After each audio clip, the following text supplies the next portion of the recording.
Hello बच्चों। तो जैसे कि आपको दिख रहा है, आज हम क्या पढ़ने वाले हैं? एनसीईआरटी का चैप्टर नंबर 4, जिसका नाम है materials, metals and non metals. तो अगर हम बात करें मटेरियल्स की, तो हम सबको पता है कि मटेरियल्स कौन कौन से होते हैं। जैसे कि कौन कौन से होते हैं? आयरन हो गया हमारा, एल्यूमिनियम हो गया, जिंक हो गया, कॉपर हो गया।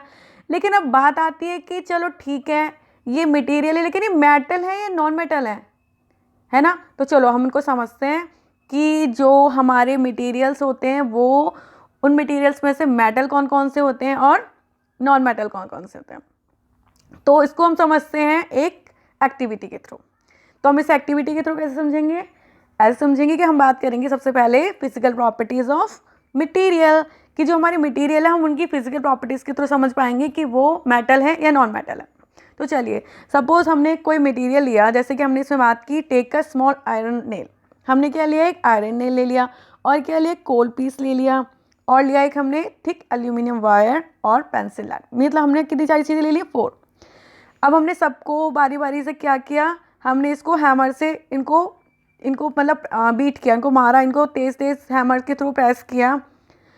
लेकिन हमें ध्यान क्या रखना है कि हमें इससे बिल्कुल भी हमें चोट ना लगे, हमें उसको अपने हाथ को बचा के यूज़ करना है, और हमें इसको बहुत तेज़ हार्डली इसको मारना है नेल पर। तो होता क्या है कि जब हम नेल से बीट करते हैं तब क्या होता है कि ये जो सारी चीज़ें होती है इसमें से क्या होता है कि कुछ चीज़ों के जो शेप होते हैं वो क्या होते हैं? वो चेंज हो जाते हैं, है ना? देखा है ना आपने? सपोज हम कील को मारेंगे तो कील क्या होती? मुड़ जाती है ना? और चीज़ क्या है? हमारे कोल पीस है, कोल क्या होगा? टूट जाएगा। एल्यूमिनियम वायर भी क्या होगा? अपनी स्ट्रक्चर चेंज कर लेगा। पेंसिल लाइट टूट जाएगी। तो अगर हम बात करें कि ये जो चारों ऑब्जेक्ट जैसे कि हमें दिखाई दे रहे हैं, iron nail, coal piece, aluminium wire, pencil light, जब हम इसको हैमर से मारते हैं तो इनकी स्ट्रक्चर में क्या क्या चेंज होती है? अगर किसी की स्ट्रक्चर चेंज हो रही है, आई मीन किसी की शेप चेंज हो रही है, वो तो हमारे हो गए क्या? मेटल। और जो हमारे जिनकी स्ट्रक्चर चेंज हो, जो टूट जाते हैं, वो हमारे कौन से हो गए? Non metal. तो ये है पहली फिजिकल प्रॉपर्टी किसकी? मेटल्स की, कि वो अपना जो अपनी शेप होती है वो चेंज कर देते हैं आफ्टर बीटिंग। तो अब इन चारों हम समझ पाएंगे कि हमारे कौन कौन से मेटल्स हैं और कौन कौन से मेटल नहीं हैं। तो अब हम इसमें बात करेंगे कि हमने इनमें क्या देखा कि shape of iron nail and aluminium wire क्या है? वो चेंज हो गए हैं बीटिंग पर। लेकिन इफ़ दे आर बीटन, जब हम उनको और ज़्यादा तेज़ हार्ड प्रेस करते हैं तो क्या होते हैं? वो शीट्स में भी कन्वर्ट हो जाते हैं अगर उनको बहुत तेज़ तेज़ बीट करते हैं। तो क्या होता है, हमने अगर हम बात करें कि शीट में कौन कौन से चेंज हो जाते हैं तो हमें हमें पता है कौन कौन से हो जाते हैं। जैसे कि हमारी कौन सी है? वो क्या हो गई? हमारी सिल्वर फॉइल हो गई। और क्या हो गया हमारा? और क्या चीज़ होती है? हमने देखा है ना, जो हमारी स्वीट्स होती है उसको भी डेकोरेशन के लिए यूज़ करते हैं ना, सिल्वर फॉइल को। और दूसरी चीज़ क्या होती है? हमारे घर में जो हमारी मम्मियाँ होती है हमारी फूड को रैप करने के लिए क्या यूज़ करती हैं? Aluminium foil. तो ये कैसे बनते हैं? किसी भी मैटर को जब हम बहुत हार्डली प्रेस करते हैं ना, तो क्या होता है? वो शीट में चेंज हो जाते हैं। और जो ये मेटल की जो प्रॉपर्टी होती है ना, जिससे वो बीट करने पे वो क्या होते हैं? थिन शीट्स में कन्वर्ट हो जाते हैं। उसे हम क्या बोलते हैं? क्या बोलते हैं बच्चों? मेलेबिलिटी। क्या बोलते हैं इसको? मेलेबिलिटी। तो फिजिकल प्रॉपर्टीज़ में क्या हो गया? सबसे पहले हमने क्या पता करा कि एक तो वो बीटिंग करने पे अपनी शेप चेंज कर लेते हैं। सेकेंडली अगर हम उनको और ज़्यादा बीट करते हैं तो क्या होता है कि वो बहुत पतली शीट में कन्वर्ट हो जाते हैं, और उनकी इस प्रॉपर्टी को हम क्या कहते हैं? मेलेबिलिटी। चलिए, अब हम बात करते हैं दूसरी प्रॉपर्टी की, यानी कि दूसरी फिजिकल प्रॉपर्टी की। तो दूसरी फिजिकल प्रॉपर्टी ये होती है कि जो हमारे मेटल्स होते हैं ना, वो बहुत ही अच्छे कंडक्टर होते हैं हीट और इलेक्ट्रिसिटी के। कैसे पता करेंगे? चलिए, इसको हम ऐसे समझते हैं कि क्या हमने कभी वुड और प्लास्टिक देखी है? आई मीन जैसे हम लोग कोई भी इलेक्ट्रिसिटी का काम करते हैं तो हमने देखा होगा कि जैसे पेचकस है, सपोज हम देखना चाहते हैं कि हमारी जो हमारा कनेक्शन उसमें प्रॉपर इलेक्ट्रिसिटी है या नहीं है, तो हम क्या यूज़ करते हैं? उसके लिए एक डिवाइस यूज़ करते हैं, इसके पीछे प्लास्टिक होती है, उससे हम चेक करते हैं ना कि हाँ इसके अंदर लाइट है या नहीं है। टेस्टर बोलते हैं उसको हम लोग। तो हम उसके पीछे क्या लगाते हैं? प्लास्टिक की यूज़ करते हैं, है ना? ऐसे ही अगर हमें कोई भी चीज़ गर्म करनी, सपोज हमें चाय बनानी, तो चाय के जो पीछे हैंडल होता है, जो चाय की केटली होती है या फिर चाय का बर्तन होता है बनाने वाला, उसके पीछे का जो हैंडल होता है वो किसका बना होता है? वो भी वुड या प्लास्टिक का बना होता है। क्यों? इसलिए क्योंकि उनमें इजीली इलेक्ट्रिसिटी या फिर हीट पास आउट नहीं होती, और जिनमें पास आउट नहीं होती वो क्या कहलाते हैं? हमारे नॉन मेटल। और जिनमें पास आउट हो जाती है वो क्या होते हैं? हमारे मेटल। चलिए, तो ये क्या है, recall how you make an electrical circuit to test whether electricity can pass through on object और नॉट। तो जैसे कि सबको पता है हमारा जो इलेक्ट्रिक सर्किट होता है उसके थ्रू हम पता कर लेते हैं कि इसमें इलेक्ट्रिसिटी है या नहीं है। तो हमने क्या किया, हमने कुछ मटेरियल्स लिए, जैसे कि हमें पता क्या करना है कि मेटल है या नॉन मेटल है। तो हमने ये मटेरियल कौन कौन से लिए, इसमें आयरन रॉड नेल लिया, सल्फर लिया, कोल पीस लिया और क्या लिया, कॉपर वायर। तो जब हमने इलेक्ट्रिक सर्किट के थ्रू जब हम इसमें चेक करते हैं कि इसमें इलेक्ट्रिसिटी पास आउट हो रही है नहीं हो रही है, गुड कंडक्टर है या नहीं, आई मीन जिसमें इलेक्ट्रिसिटी पास आउट हो रही है दैट इज गुड कंडक्टर, और जिसमें नहीं हो रही है वो क्या हो गया, पुअर कंडक्टर। तो आपको पता है इसमें कौन कौन से मेटल है, कौन कौन से नॉन मेटल है। तो जिसमें से पास आउट होगी वो कौन कौन से हो जाएंगे, हमारे आयरन रॉड हो जाएगी, और सेकंड क्या हो जाएगा, कॉपर वायर हो जाएगा। लेकिन जो सल्फर और कोल पीस है ये हमारे नॉन मेटल है, तो इसलिए इनके अंदर से क्या इलेक्ट्रिसिटी या फिर हीट जो होगी वो पास आउट नहीं होगी, इसलिए क्या हो गए, पुअर कंडक्टर ऑफ हीट या फिर इलेक्ट्रिसिटी हो गए। तो अब हमारी टू प्रॉपर्टी आप लोगों को समझ में आ गई ना, कि एक तो ये चेंज कर लेते हैं बीट करने पर अपनी शेप को। सेकंड क्या था कि अगर और ज़्यादा बीट करेंगे तो ये अपने आप को किस में कन्वर्ट कर लेते हैं, एक शीट में कन्वर्ट कर सकते हैं, उसको हमने मैलेबिलिटी बोला था। सेकंड चीज़ हमने समझी कि ये क्या होते हैं, जो मेटल्स होते हैं वो हमारे गुड कंडक्टर्स होते हैं, लेकिन जो हमारे नॉन मेटल होते हैं वो क्या होते हैं, पुअर कंडक्टर ऑफ हीट और इलेक्ट्रिसिटी होते हैं। तीसरी चीज़ होती है जो प्रॉपर्टी होती है, फिजिकल प्रॉपर्टी होती है मेटल्स की, वो होती है डक्टिलिटी।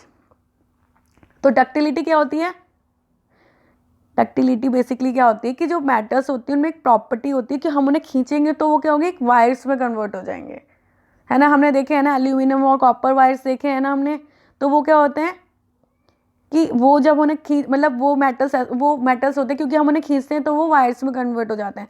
क्या कभी आपने किस कोल के वायर्स देखे हैं, नहीं, क्यों, क्योंकि वो क्या है, नॉन मेटल। तो जो मेटल्स होते हैं उनके अंदर एक प्रॉपर्टी होती है that is called ductility, means कि अगर हम उन्हें खींचेंगे तो वो वायर्स में कन्वर्ट हो जाएंगे। चलिए नेक्स्ट प्रॉपर्टी की बात करेंगे, वो प्रॉपर्टी है सोनरस। तो सोनरस की अगर हम बात करें तो हमने देखा होगा कि मंदिरों में जो घंटियाँ लगी होती हैं, आप लोगों ने देखा कभी लकड़ी की घंटी, नहीं ना। चलिए हम समझते हैं कि सपोज हमने दो बॉक्स लिए, एक तो बना हुआ है लकड़ी का और एक बना हुआ है मेटल का। तो आप बताओ कि अगर हम उसको किसी चीज़ से स्ट्राइक करेंगे तो किस में से आवाज़ आएगी, लकड़ी वाले बॉक्स में आएगी, नहीं, क्यों, क्योंकि वो है नॉन मेटल। लेकिन अगर कोई हमारा मेटल का बना, सपोज एल्यूमिनियम का बॉक्स है या फिर हमारा दूसरी जैसे जिंक, कॉपर, एल्यूमिनियम, आयरन, जो हमारे मेटल्स थे, आई मीन आयरन या फिर एल्यूमिनियम का बना हुआ बॉक्स, अगर हम उसे हार्डली प्रेस करेंगे, किसी चीज़ से स्ट्राइक करेंगे तो क्या होगा, उसमें से आवाज़ आएगी ना, यस, उसमें से आवाज़ आएगी। क्यों, क्योंकि वो है हमारा मेटल। तो मेटल के अंदर जो प्रॉपर्टी होती है उसको, जिसकी वजह से उसमें से एक रिंगिंग साउंड प्रोड्यूस होता है, दैट इज कॉल्ड सोनरस। चलिए तो अगर हम नेक्स्ट प्रॉपर्टी की बात करें तो वो है हमारा क्या, कि जो हमारे मेटल्स होते हैं, जो मेटल्स होते हैं वो कैसे होते हैं, हमारे सारी प्रॉपर्टी कौन कौन सी बताओ मुझे, क्या था, malleability, second good conductor of heat, third ductility, four sonorous.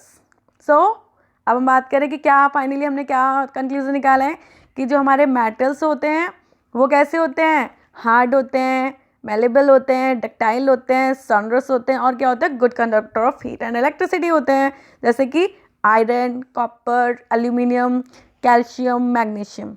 ठीक है।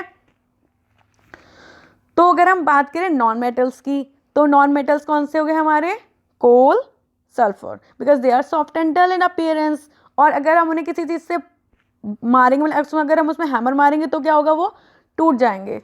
और क्या होता है, ये नॉन सोनरस होते हैं, कोई भी साउंड प्रोड्यूस नहीं करते अगर हम उन्हें स्ट्राइक करेंगे। नेक्स्ट क्या होते हैं, पुअर कंडक्टर ऑफ हीट और इलेक्ट्रिसिटी होते हैं। जैसे कि अगर हम नॉन मेटल्स के एग्जाम्पल, हमसे कोई एग्जाम में पूछा जाए कि what are non metals, give me some examples, then हम क्या बोलेंगे, sulphur, carbon, oxygen and phosphorus. So I hope you all बच्चे जो भी हैं वो समझ गए होंगे कि हमारे जो मेटल्स होते हैं और नॉन मेटल्स होते हैं, हम उन्हें फिजिकल प्रॉपर्टी के थ्रू कैसे समझ सकते हैं। अब एक चीज़ जो मैं आप लोगों को और बताना चाहूँगी, that is called exceptions of metals. Exception of metals का मतलब क्या हो गया, कि कुछ ऐसे मेटल्स भी होते हैं जो हमने भी फिजिकल प्रॉपर्टीज़ की बात की वो उनमें नहीं होती है।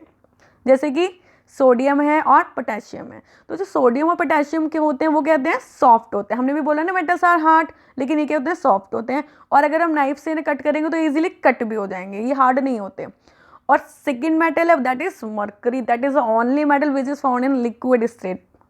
ओके बच्चों, तो अगर एग्जाम में क्वेश्चन है which metal is found in liquid state, then we give answer that is mercury, कि वो रूम टेम्परेचर पर भी किस में रह सकता है, रहता है लिक्विड स्टेट में। और ऐसे कौन कौन से मेटल्स हैं जो कि ये सॉफ्ट होते हैं और नाइफ से कट किए जा सकते हैं, तो वो है हमारे सोडियम एंड पोटेशियम। तो और एक्सेप्शन पूछा जाए तो भी हम क्या बता देंगे कि sodium and potassium metals are soft and mercury is only metal which is found in liquid state. तो इसमें काफ़ी सारे क्वेश्चंस पूछ सकते हैं एग्जाम में। ओके, तो आज का हम ये वीडियो यहीं फिनिश करते हैं। इसके बाद हम नेक्स्ट वीडियो में पढ़ेंगे chemical properties of metal and non metals. Physical properties हमने समझ ली है, केमिकल प्रॉपर्टीज़ के लिए हम नेक्स्ट वीडियो देखेंगे। ओके, तो आप लोग को अगर मेरा वीडियो अच्छा लगा हो तो please like share and subscribe. Okay, bye बच्चों, टेक केयर।